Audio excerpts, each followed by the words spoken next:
akeherera akayitabwamo abantu barukurenga muri 150 abarimo bakuru b'ama district okurwa mu districts zone za Rwenzori abanyishengero okurwa mu Cyangeki hamwe n'abandi binji. Akeherera katebekanisibwa bake RC Uganda bakwatanise na Creation Forum Africa.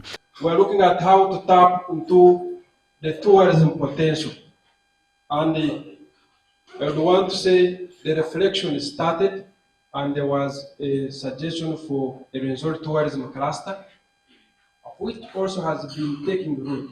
Umugasho gwakeherera abakuru nibenda ngo batehe emiringo yibakubasa kuma obusinjo mucanga cya Rwenzori okukira munongo mbwire bw'akaruru kabona ko mwaka gw'2026 akarabe nakaterwa okureba ngo tabaho akavuyo kona omucanga eki.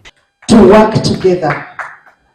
We cannot work alone as Fort Portal City. Is to jointly harness efforts that deter and manage conflict, malnutrition, and stuntedness among the children at household and community levels.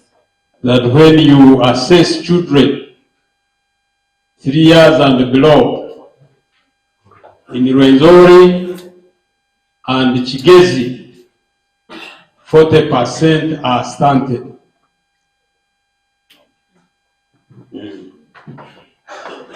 I don't know if it was Alex or somebody else who said the only forum that brings us together is this one. I want to agree with that. Dr. Crispus Chiyunga ori chancellor wa Makerere University kandi wabaryo mujenyi mukuru ekizibu yakita aha abana barukuzara bacero bato. Part of the reason is that many of the mothers are young. Many of the mothers may be all over Uganda, but certainly in this area, in my village, in where many mothers are young in age. Amakuru agagasha kwa Jonathan Singwire.